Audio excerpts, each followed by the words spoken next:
waandishi wa habarini za mchana. Mimi kwa jina naitwa Jackson Iskania Ruyombia, ni makamu mwenyekiti wa kanda ya Serengeti. Kanda ya Serengeti imeundwa na mikoa mitatu, kwa maana ya Shinyanga, Simiyu pamoja na Mara.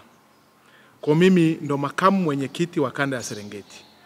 Lakini pia mimi ndo mwenyekiti wa kamati ya maadili ya kanda. Ndio mwenyekiti wa kamati ya maadili ya kanda. Lakini pia kwa wadhifa ambao nao pia mimi ni mwenyekiti wa wilaya ya Itilima.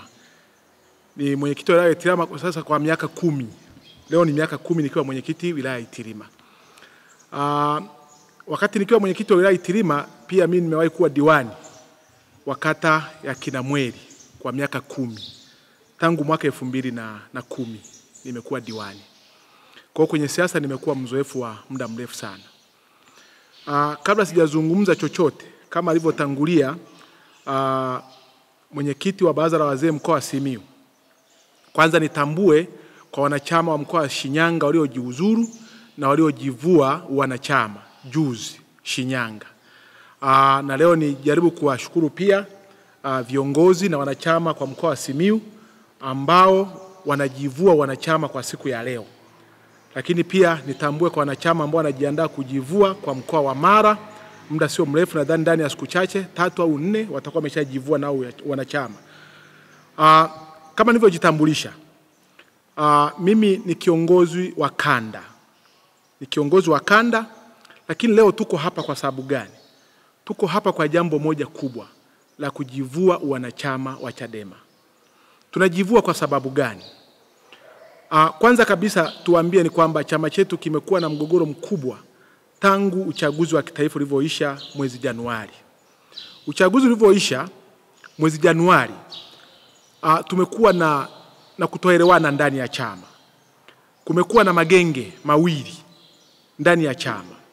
Uchaguzi ulivyoisha, walioshinda hawakuamini kama wameshinda, wakaendelea kushambulia kundi la upande mwingine. Kwa mpaka ifikia hatua kundi la upande mwingine likali linafanya kazi ya chama kwa hofu kubwa sana. Wengine wamevuliwa wanachama, wengine wamefukuzwa kwa kuonewa, kisa tu kwa sababu hawakumuunga mkono aliyopo leo mwenyekiti taifa. Hivyo sasa mpaka imefikia kwetu sisi. Tunapozungumza hivi, kulikuwa na mikakati ya kuondolewa wanachama. Ni kwa sababu tu tulimuunga mkono Mheshimiwa Mbowe. Kwa wameshindwa kutuamini sisi ndani ya chama. Wanatuona ni kama vile ni watu ambao tunafanya kazi nyingine tofauti na chama. Kwa na sisi tukafikia hatua ya kuona kwamba hatuwezi kuishi kwa mazingira hayo. Hatuwezi kuishi kwa mazingira ya hofu ndani ya chama kimoja. Kwa sababu tukiishi kwa hofu ndani ya chama kimoja, hatuwezi kufanya kazi ya chama. Siku zote mnapokuwa mnaishi kwa hofu ndani ya chama kimoja, hamwezi kufanya yale ambao wananchi wanahitaji. Hatuwezi kuleta ukombozi wa nchi kama tunaishi sisi wenyewe kwa hofu. Kwa hiyo sisi tumeamua kujivua kwa maana ya kwamba ni bora tupumuzike. Tuangalie namna nyingine ya kufanya siasa, sio tunaoifanya sasa hivi. Ukipitia kwenye magrupu yetu ya WhatsApp ya chama, ni matusi kila siku. Mimi binafsi ninavyozungumza hapa, ninatukanwa kila leo. Kila leo natukanwa. Kuna vijana ambao wamepandikizwa, wanawekewa mabando kwa ajili ya kutukana baadhi ya viongozi ambao wanamuunga Mbowe kwenye nafasi ya mwenyekiti taifa. Wanawekea mabando kwa ajili ya kutukana viongozi. Na wanakuwa wanapewa maelekezo. Na ndio maana wale vijana wanakuwa hawachukuliwi hata hatua za kinidhamu. Mimi mwenyewe hapa ni mwenyekiti wa kamati ya maadili ya kanda. Lakini pamoja na kuwa mwenyekiti wa kamati ya maadili ya kanda, huwa nina wajumbe wangu ambao wanatakiwa wateuliwe na kamati tendaji ya kanda. Mpaka dakika tunavyozungumza hawajateuliwa. Na kwa sababu gani hawajateuliwa? Kwa sababu ili mimi nisifanye kazi ya kuangalia maadili. Kwa maana yake mpaka sasa hivi kinachofanyika kwenye kanda, wanaokalia vikao vya maadili inakuwa ni kama tendaji ya kanda. Kwa mimi kamati yangu imenyimwa nafasi ya kuweza kuangalia changamoto hizi za kimaadili ambazo zinatokea ndani ya chama. Na wanajua kwamba ile kamati ingekuwa imeshaundwa, maana yake jambo hilo ningekuwa nalishughulikia mimi. Maana yake wale vijana ambao wanahusika kwa ajili ya mambo haya kutukana viongozi, kutukana wanachama, ningekuwa nimeshachukua hatua. Kwa hiyo wameninyima nafasi hiyo kwa sababu wanajua kwamba nitawashughulikia. Kwa sasa tumefikia maamuzi hayo. Lakini kwa mimi binafsi, kwa uzoefu wangu wa ndani ya chama, leo mimi na miaka 10 ndani ya chama. Na miaka 10 ndani ya chama. Ni kwamba tangu uchaguzi umeisha wa chama, mimi binafsi makamu mwenyekiti taifa Mheshimiwa Heche alinitumu hadharani akanitamkia maneno ambayo sikuyategemea kama ningekuwa nimeambiwa na makamu mwenyekiti taifa. Mpaka nilijiuliza kwamba huyu makamu mwenyekiti taifa asingekuwa na busara hata kidogo maneno asingeyatamka.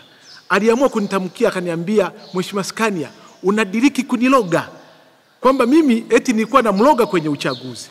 Hasa kama makamu mwenyekiti taifa anasema mimi nilikuwa na mloga kwenye kugombea nafasi ya makamu mwenyekiti, hasa huyo mtu naweza nikafanya naye kazi kwa namna gani? Kwa mimi nimefikia maamuzi hayo, na viongozi wenzangu ambao mnaona mbele yangu tumefikia maamuzi hayo kujivua wanachama, ili angalau basi jahazi hili linapozama tusiwe sababu ya jahazi hili kuzama, ili walizamishe wao wenyewe, waharibu chama kwa mikono yao wenyewe, wasije wakasingizia mtu mwingine. Mimi ndani ya kanda nilikuwa meneja kampeni wa Mheshimiwa Mbowe kama mgombea, kama walivyokuwa wagombea wengine, lakini nimefikia hatua inaonekana kama tulivyokuwa tunamuunga Mbowe kama vile tulikuwa tunamuunga mkono mgombea wa CCM, kwamba alikuwa anagombea mgombea wa chama kingine sio Chadema, kwa sababu tumeshakuwa na uadui mkubwa ambao ni zaidi ya uadui tulionao ndani ya CCM. Kwa sasa tunajiuliza kwamba Chadema ilikuwa ina vyama vingapi? Kama Mbowe hakustahili kugombea, wangemnyima fomu wakabaki wagombea ambao pengine walikuwa wanaonekana ni sahihi. Lakini Mbowe alivyochukua fomu, maana alikuwa ni mwanachadema na alikuwa anastahili kupata wanachama na waungaji mkono kama sisi tulivyomuunga mkono. Lakini tulitegemea sisi uchaguzi ungeisha, haya mambo yote yangewekwa vizuri, tukaendelea na chama chetu. Lakini sasa imeshakuwa vita ndani ya chama. Ni vita kubwa ambayo sasa ni zaidi tunavyopambana na CCM. Lakini sisi tukajiuliza, hatuwezi kuishi kwa mazingira hayo. Ni bora tukajinasua, tukakaa pembeni ili wao waendeshe chama. Lakini pia jambo la pili ambalo limetufanya sisi tujivue wanachama ni kama tumewatelekeza wananchi. Wananchi wanaonewa na CCM kila siku kunapokucha, wanaonewa na CCM. Lakini sisi Chadema tukasema tunajiondoa kwenye uchaguzi. Hatushiriki uchaguzi. Kitendo cha kusema hatushiriki uchaguzi, maana yake tumeamua kuwatelekeza wananchi. Wananchi wapo wanatusubiri kwa ajili ya kuwasaidia, kwa ajili ya kuwaokoa na midomo michafu ya CCM. Hata tukisema hatushiriki uchaguzi, na njia ya kuwasaidia wananchi ni uchaguzi. Tusiposhiriki uchaguzi tunawasaidia nini? Kwa hiyo tukaona sisi ni bora tukae pembeni kuliko kukaa kwenye chama ambacho hakiwezi kushiriki uchaguzi, kwa sababu wananchi itaonekana tumewatelekeza. Na sisi tumeamua kufanya hivyo kwa maana ya kwamba ili angalau wananchi wasije katulaumu sisi kwamba tuliamua kuwatelekeza. Kwa mfano mimi nimekuwa diwani wa miaka 10. Manake ndani ya kata yangu bila kugombea wananiona kama vile nimewasaliti. Kwa sasa ni bora wajue kwamba nimeshajivua wanachama, ili kesho na kesho kutwa nisije nikapata tuhuma ya kwamba niliamua kuwatelekeza wananchi wangu. Kwa sisi tumeamua kufanya hivyo kwa sababu pia Chadema haishiriki uchaguzi, na njia bora kuokoa wananchi ni uchaguzi. Kama ni issue ya kuzuia uchaguzi, huwezi kuzuia uchaguzi kwa kufanya mikutano ya hadhara. Tulifanya maandamano kwa ajili ya kutaka katiba mpya na tume huru ya uchaguzi. Tulizunguka nchi nzima, lakini yaliishia wapi? Tulikomea kufanya kama tunafanya jogging. Tunafanya mazoezi tu. Hata tukaona kwamba hata hii ya kuzunguka na hii sio njia ya kuzuia uchaguzi. Unazuiaje uchaguzi kwa kufanya mikutano ya hadhara? Huko unakotoka kuna nini kinachoendelea? Kwa sisi tukasema kuzuia uchaguzi sio kufanya mikutano ya hadhara na kuambia wananchi tusiingie kwenye uchaguzi. Kuzuia uchaguzi tungefanya njia zingine bora zaidi za kuweza kuzuia uchaguzi, au pengine kuhamasisha wananchi wakaja kulinda kura zetu. Wakishindwa kulinda kura zetu, maana automatically hata wao pengine wanakubali kutawaliwa kwa njia hiyo. Kwa hiyo sisi tukaona sasa tukae pembeni ili wao wafanye kazi ambao wanaiona ni bora zaidi, ambao pengine watauzuia uchaguzi kama wanavyofikiria wao. Jambo jingine ambalo nipenda kuzungumzia ni swala tone. Wameanzisha programu ya tone. Kwa maana ya kwamba chama kinachangiwa na wananchi. Ni kweli, ni sahihi. Lakini fedha tangia imeanza kuchangiwa hiyo ya tone, hatujawahi kuona fedha hiyo ikishuka kwenye makata na majimbo pamoja na wilaya. Kwa nini hizo fedha sisi tufikie na sisi huku chini tukaweza kuendesha chama? Kwa mfano sasa hivi kulikuwa na mikutano inafanyika ya hadhara. Wanaambiwa waandae mikutano kwa fedha za wanachama huku chini, tuchange si kama viongozi. Maana yake mimi ili niendeshe chama nikauze debe la mahindi. Ili niendeshe chama nikauze mbuzi wangu nyumbani. Ili niendeshe chama nikauze ng'ombe wangu nyumbani. Wakati mwingine tunagombana wake zetu kwa sababu ya fedha tunazishukua tunapeleka kwenye chama. Wakati wenzetu wanaendesha chama kwa kutumia tone ambazo zimechwangwa na wanachama. Kwa hawatumii rasilimali zao za familia. Wanabaki na wake zao wakiwa salama. Sisi tunagombana na familia zetu kila siku. Tunagombana na familia zetu kila siku. Kwa hiyo tumeona sasa hatuwezi kuendesha chama kwa mfumo huo.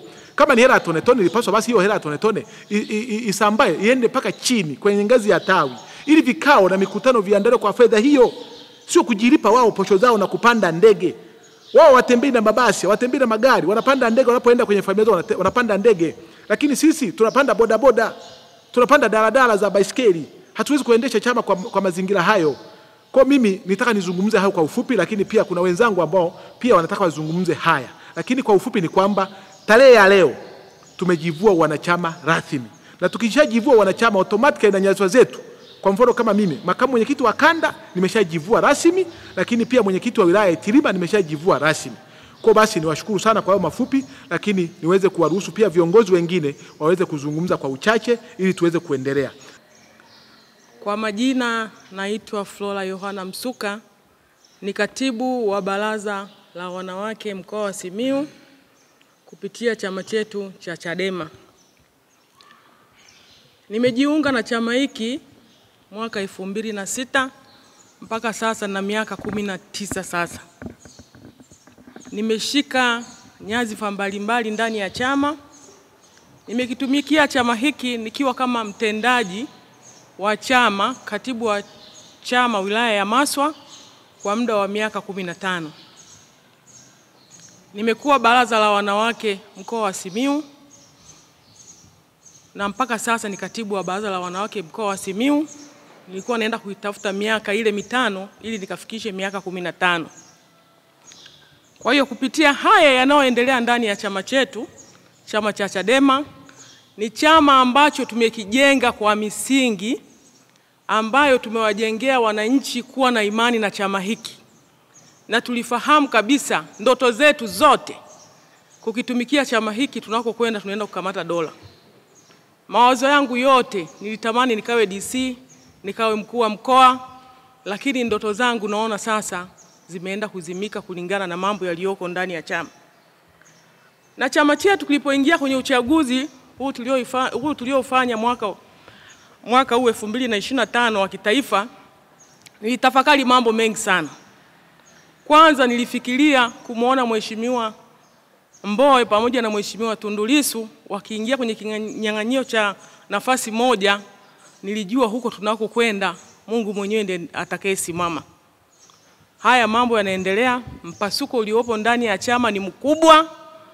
Kwa hiyo kulingana na mambo yanayoendelea ndani ya chama, kwa mimi binafsi, kwa moyo wangu wote, nimeamua siku ya leo kuvua nyadhifa zangu zote na kujiondoa kwenye chama changu.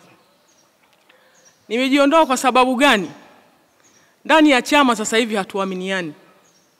Nimeitwa majina ya aina tofauti tofauti. Nimeitwa mwizi, nimeitwa mwizi wa mali za chama, nimeitwa taperi, nimeitwa msaliti. Sasa nikakaa na tafakari, kama chama hiki tumekujenga kwa jasho na damu, leo na miaka 19, leo naanza kubambikiziwa majina haya tofauti tofauti kwenye mitandao mle. Sasa yani sisi ni kubambikiziana majina, kutukanana, kuheshimiana, kutoazana, yani hivyo vyote ndani ya chama vimetoweka kabisa. Kwa hiyo nikaona tunakoelekea unakuwa sio sawa. Kwa hiyo nimeamua kuondoka Chadema, nikaendelea na mambo mengine ambayo nitaweza kuyafanya mimi kama Flora Yohana Msuka. Lakini pia nikawa natazama siasa. Siasa ni mchezo ambao unaweza kuona, kwa mfano tuna timu ambazo kuna Simba na Yanga. Simba na Yanga wanasajili wachezaji kila leo. Lakini wanaposajili yule mchezaji lazima akashiriki timu ya uchaguzi, akashiriki ule mchezo kwenda kucheza ile timu ili akalete ushindi kwenye timu atakayokuwa amesajiliwa. Kwa mfano mimi nilikuwa sio mshabiki wa timu hizi za mpira. Lakini moja kuvutwa na kitu kimoja, kuna kaka mmoja anaitwa Aziz Ki. Yaani nilikuwa najiuliza huyu Aziz Ki ni nani? Sawa, ni mchezaji bora, anafunga magoli. Hasa ukiwa unatazama, ukiwa umekaa na kundi la watu wakianza kushangilia, unaanza kushangilia, amefunga. Una fulani kavutwa kwa namna hiyo. Kwa hiyo na siasa ni kama timu za mpira wanavyofanya. Sasa kama sisi wenyewe timu hizo, yani hii timu ya kisiasa, leo tunakwepa kuingia kwenye hizo dakika 90 za mpira. Kwa sababu mpira wetu sisi ni uchaguzi. Kwa hiyo uchaguzi wetu sisi unaonekana chama chetu hakitaenda kushiriki uchaguzi. Na kama hakitaenda kushiriki uchaguzi, kwa sasa ni bora tuone mwelekeo wa maisha mengine tutakayoweza kuyatengeneza.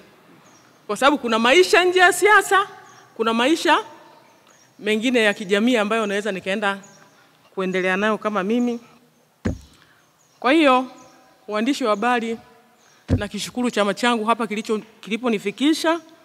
Nimewahi kuwa diwani kwa awamu 2. Kwa hiyo nakishukuru kwa sababu kimenijenga. Kimenifikisha hapa nilipo kwa sababu nilikijenga kwa damu na jasho. Nilikiamini 100%. Lakini kulingana na yanayoendelea ndani ya chama, ngoja tupishe tukae pembeni tukiangalia mpira unavyokwenda, alafu baadaye tutatazama tunafanya nini. Kwa hiyo kwa kusema hayo tu, na washukuru sana waandishi wa habari. Nimejitoa rasmi Chadema leo, nyadhifa zangu zote nimevua wanachama wangu wa Chadema. Asanteni sana kwa kunisikiliza. Tumewaita hapa kwa lengo moja kubwa la sisi kujiuzuru wanachama wa Chama cha Demokrasia na Maendeleo Chadema. Lakini awali ya yote nijitambulishe mimi, naitwa Amos Maduhu Sobanja, ni mwenyekiti wa Baraza la Wazee mkoa wa Simiyu. Lakini karibu na mimi yuko Jackson Scania, ni makamu wa mwenyekiti wa kanda ya Serengeti ndani ya Chama cha Demokrasia na Maendeleo Chadema. Mkono wangu wa kulia yuko Flora Msuka, yeye ni katibu wa Baraza la Wanawake mkoa wa Simiyu.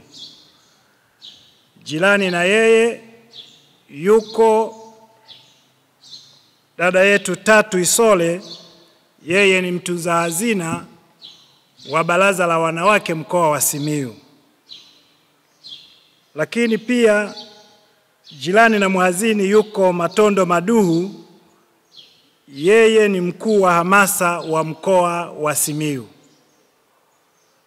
Lakini sambamba na sisi yuko dada yetu Kwandu Seni Mpanduji, yeye ni katibu mstaafu wa mkoa wa Simiyu ndani ya chama chetu cha Demokrasia na Maendeleo Chadema. Pamoja nasi yuko Steven Kitama, aliyekuwa mjumbe wa mkutano mkuu taifa, mstaafu kwa sasa, pamoja na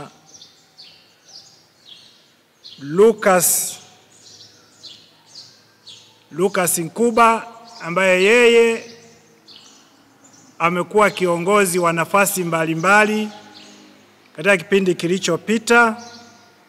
Tumeambatana pamoja na wanachama na viongozi wengine ambao si wote nitawatambulisha kama ambavyo mnawaona hapo nyuma.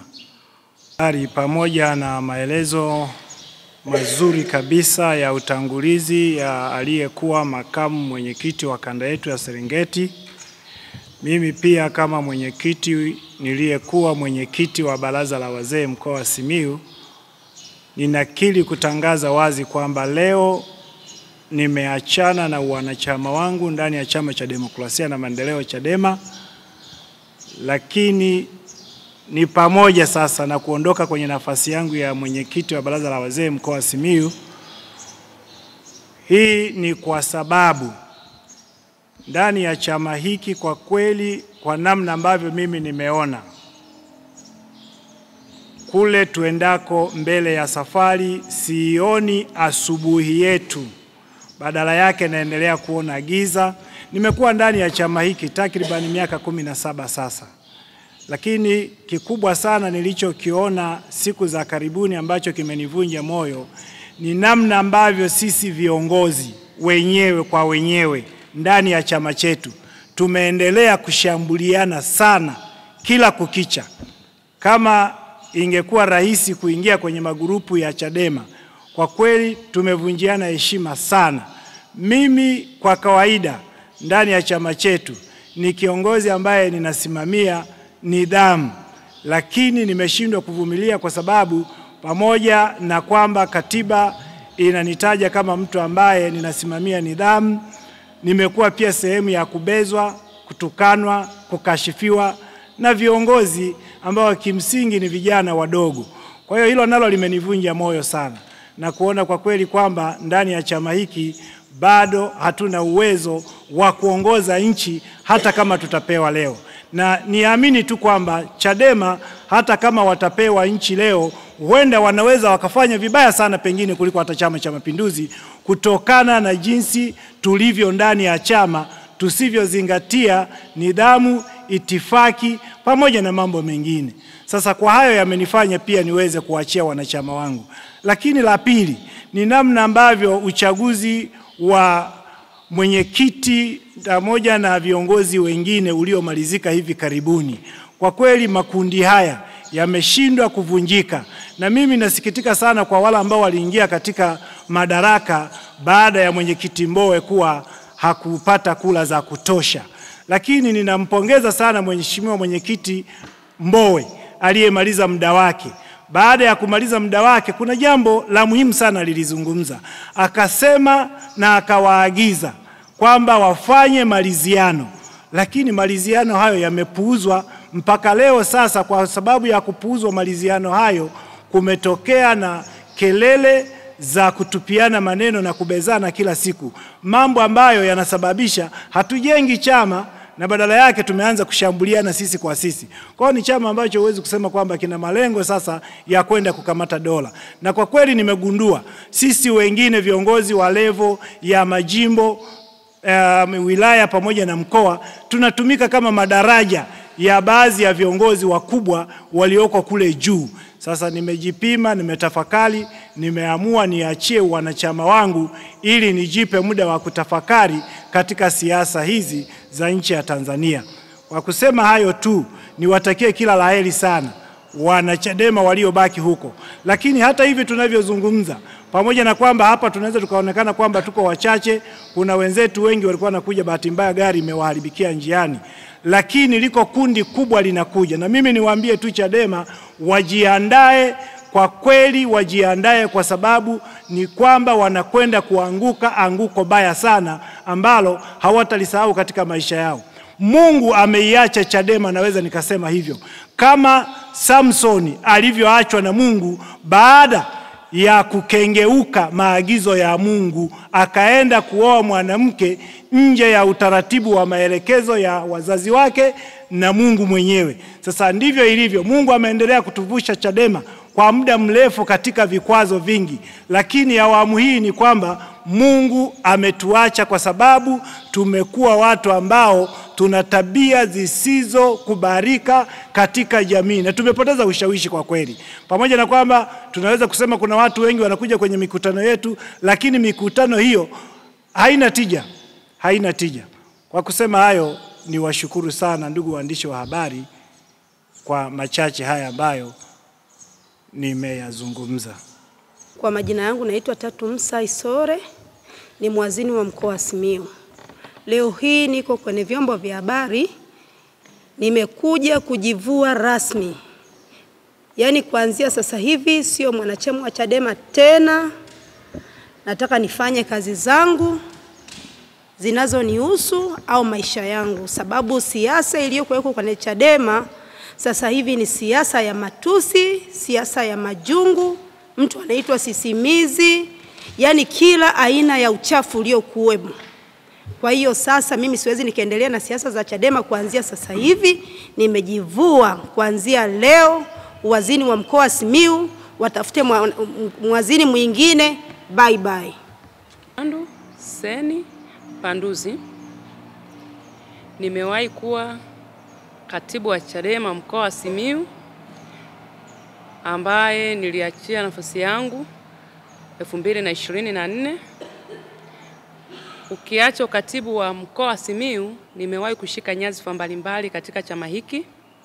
Nimewahi kuwa katibu wa wilaya ya Bariadi yenye majimbo mawili, Bariadi mjini na Bariadi vijijini, kwa maana kuwakilisha chama kwa shughuli za kiserikali. Nimewahi kuwa katibu wa mbunge, nimewahi kuwa mwenezi wa baraza la vijana, nimewahi kuwa katibu wa Chaso wakati nasoma chuo kikuu cha Sauti.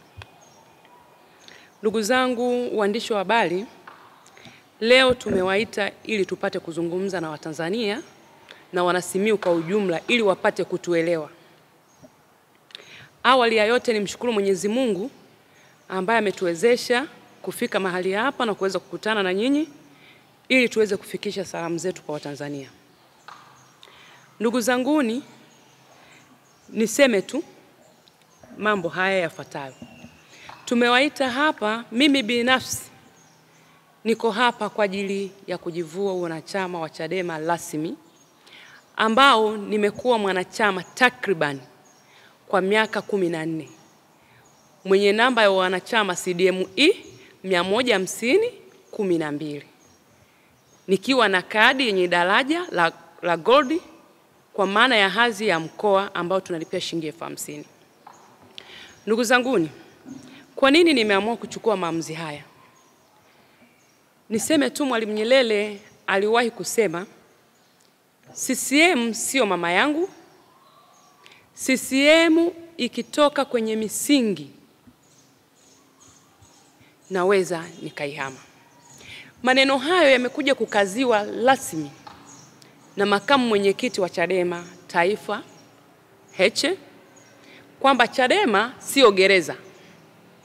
Tafasiri yake ni nini? Mtu akiona misingi anayoiamini katika Chadema haipo, haujafungwa kuendelea kubaki Chadema. Fanya maamuzi sahihi ambayo unaona yanaweza kusaidia Watanzania na Wanasimiyu kwa ujumla. Ndugu zanguni, mimi ni miongoni mwa vijana wa Chadema walioandaliwa na waliofundishwa baada ya kuhitimu tu vyuo vikuu, tukafundishwa mafunzo ya uongozi ili kuandaliwa kuja kuwa viongozi ndani ya chama na nje ya chama kwa ajili ya kuisaidia jamii yetu. Katika yale ambayo tulifundishwa ndani ya Chadema, katika yale tuliyofundishwa katika mafunzo yote ya kiuongozi, ndugu zanguni, tuliamini kwamba na katiba yetu inatamka kwamba Chadema lengo kuu ni kushika dola. Na chama chochote cha siasa kinapoanzishwa, lengo kuu lake la kwanza ndo lengo mama ni kushika dola. Ukishika dola ndo unaweza kuwatetea Watanzania. Ndugu zanguni, naomba niwaambie, changamoto tulionayo Chadema, tumeacha malengo tuliojiwekea. Tumeacha malengo yaliyopo kwenye katiba yetu ya chama. Badala yake Chadema imegeuka mwiba ndani kwa ndani. Ndugu zangu, kwa nini tunasema haya? Tumepita chaguzi nyingi sana huko nyuma.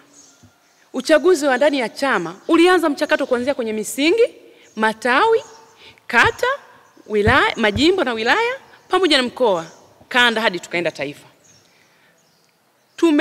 Tumesiginana sana. Tumechafuana sana. Na bahati nzuri namshukuru Mungu nilichofundishwa katika uongozi ni kutokujibu vitu vya kwenye mitandao. Nilijifunza kuwa mvumilivu kuanzia chaguzi za chini zilivyoanza. Nilitukanwa sana wakati mwingine na vijana niliowatengeneza kwa mikono yangu. Vinyago nilivyovichonga mwenyewe.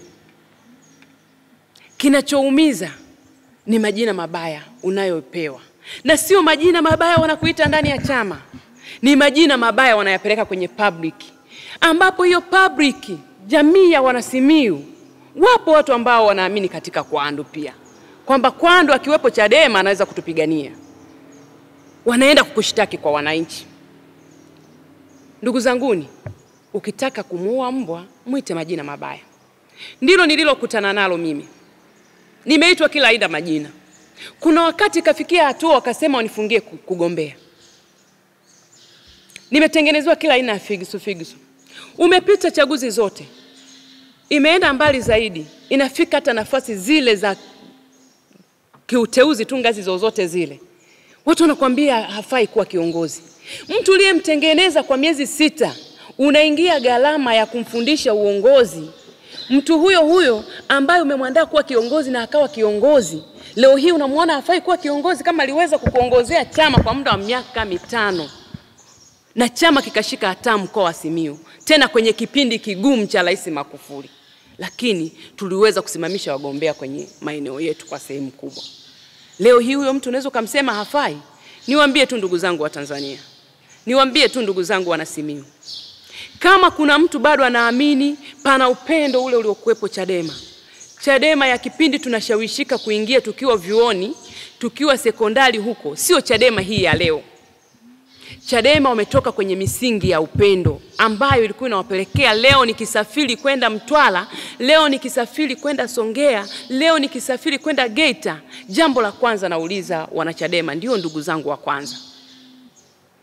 Chochote nikihitaji, labda ndugu yangu yuko mbali, mtu wa kwanza ni mimi niliyekuwa naweza kumpigia, natafuta namba ya kiongozi wa eneo husika.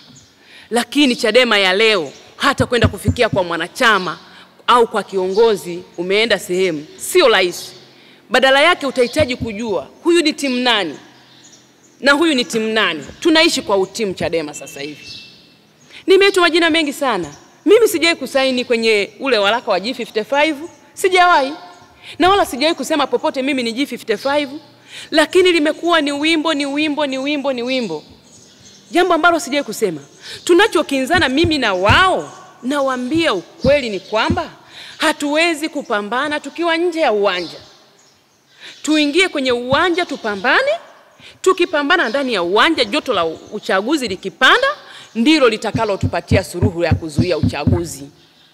Hauwezi kuzuia uchaguzi ukiwa nje ya mfumo wa uchaguzi. Kwa sababu unawezaje ukasema kwamba mimi naweza nikacheza vizuri hapo wakati wewe sio mchezaji uko benchi wakati huo? Ndugu zanguni, hivi vitu ndivyo vinavyoleta madhira. Bado tunahitaji kuwasemea Watanzania. Bado tunahitaji kuwatetea watu. Ndugu zangu, sisi Kilugha tunasema jadi yetu sisi tuna asili ya kukoka moto nje.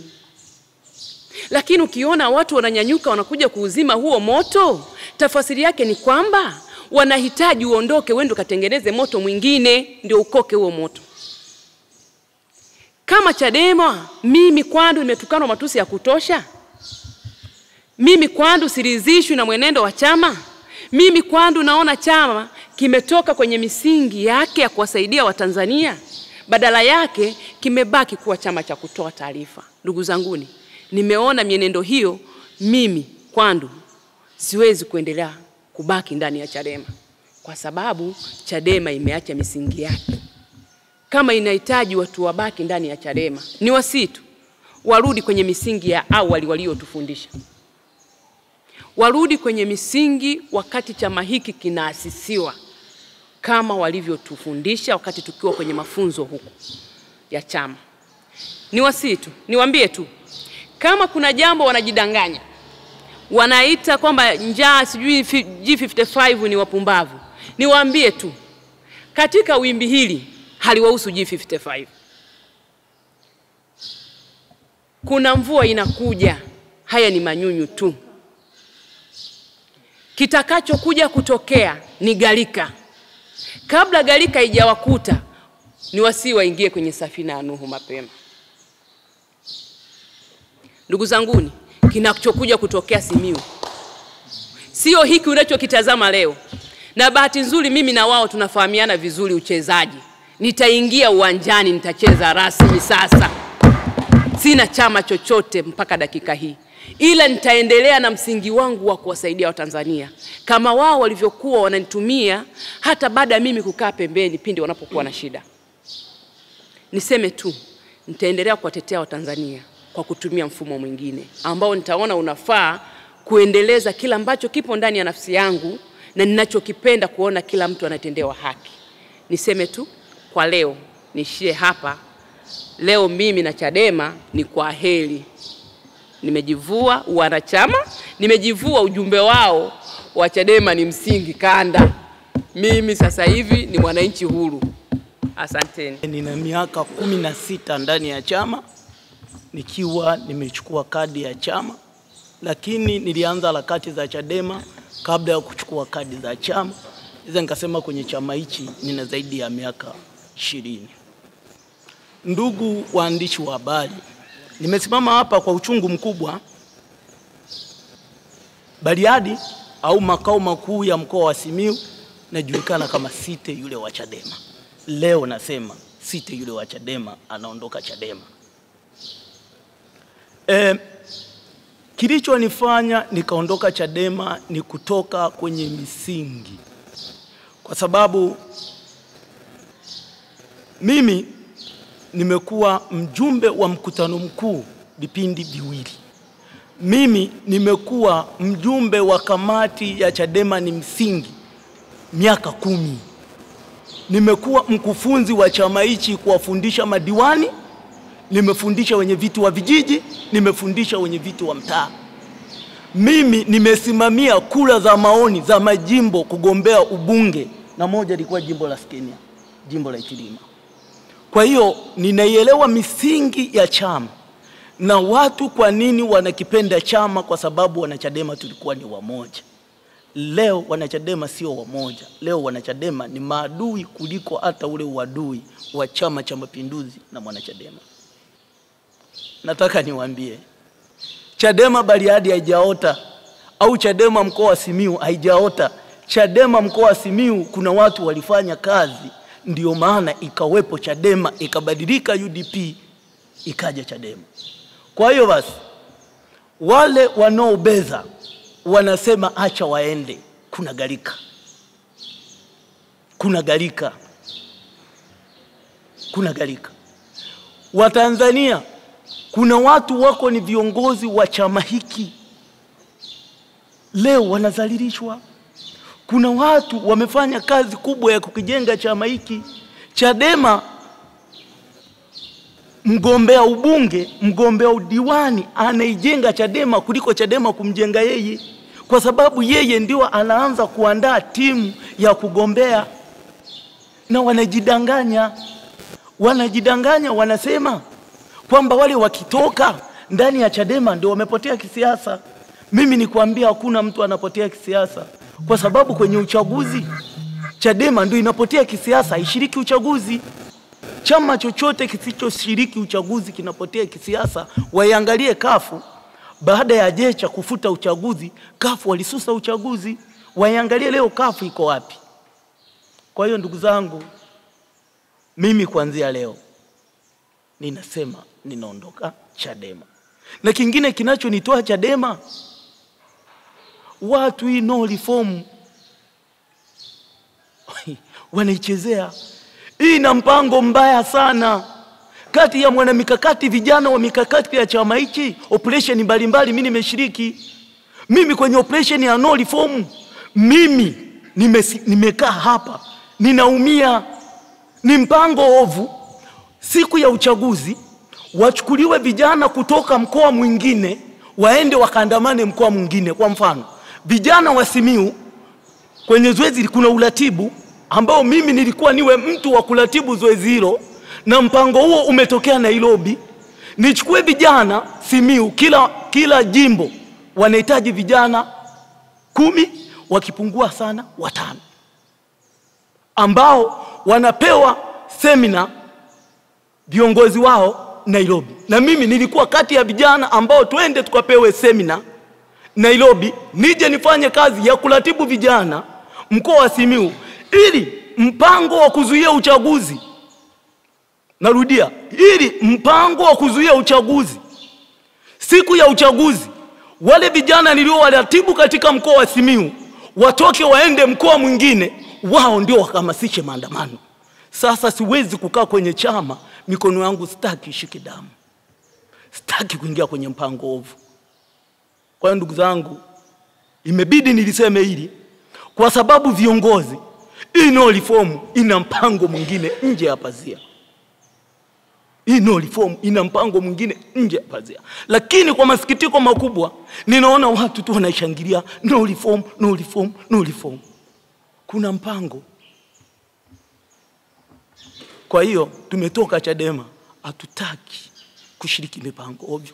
Nimetoka Chadema kwa sababu chama kimepoteza mwelekeo. Sisi chama Chadema hatuamini katika mfumo wa vurugu, tunaamini katika mfumo wa demokrasia. Na ndio maana mwenyekiti Mbowe alielewa nini maana ya demokrasia, nini maana ya misingi, akaiomba serikali, wakaingia kwenye maliziano. Kwenye maliziano yale tulipata faida. Mnufaika wa kwanza wa faida ya maliziano ni Tundu Antipas Lissu, kwa sababu ndio mnufaika wa kwanza wa maliziano, kwa sababu alikuwa amekimbia nchi. Katika maliziano Lissu akarudi nchini. Kwenye mpango wa maridhiano, Lissu alikuwa anadai pesa zake zaidi ya milioni 800. Katika maridhiano, pesa ya kutibiwa, Lissu akalipwa pesa zaidi ya milioni 800.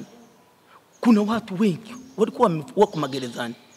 Katika maridhiano, kuna watu wametoka gerezani. Kwa hiyo, napenda niseme kuanzia sasa ninajivua ushabiki, ushawishi katika chama kinachoitwa Chadema. Nitatangaza nitaelekea wapi. Kwa sasa hivi niko hewani tu. Naitwa Steven Simon Kitama, katibu wa baraza la vijana kata ya Busiriri, na mwaka 2018-19 nikawa kwenye Chadema ni msingi. Nimefanya kazi majimbo mawili mkoa wa Simiyu nikiwa Meatu na Bariadi vijijini, na mpaka sasa hivi nilikuwa katibu wa kata ya Busiriri, na mpaka wakati huu naenda kujivua rasmi nilikuwa msajili wa kadi za kitidari mkoa wilaya ya Maswa, na kabla ya hapa nilikuwa katibu mwenezi wa jimbo la Maswa Mashariki. Na sina maneno mengi sana, mimi yaliyosemwa hapa siwezi kurudia sana. Chadema imetoka kwenye msingi, na ndio maana nimeamua kujivua wanachama na kujivua uongozi ndani ya kata na ndani ya wilaya, kuwa msajili wa wanachama wa kidigitali ndani ya Chadema. Na maswali hapa kadhaa ambayo mmeweza kuyauliza, basi tuweze kuyatolea majibu. Swala la kwanza ambalo limeulizwa kwamba je, ninyi ni timu Mbowe? Jibu la hapo, sisi sio timu Mbowe wala timu ya mtu yoyote. Sisi tulikuwa wanachama wa chama cha Chadema. Mambo ya utimu Mbowe timu Lissu sisi yaliisha siku ya uchaguzi wa kitaifa. Tulivyotoka kwenye ukumbi wa Mlimani City, mambo ya timu yalifanyaje? Yaliisha. Baada ya kutangazwa mshindi, mambo ya timu yaliisha. Kwa wala sisi sio timu ya mtu yoyote, sisi ni wanachama. Tulikuwa wanachama, ila kwa sasa ni raia wema.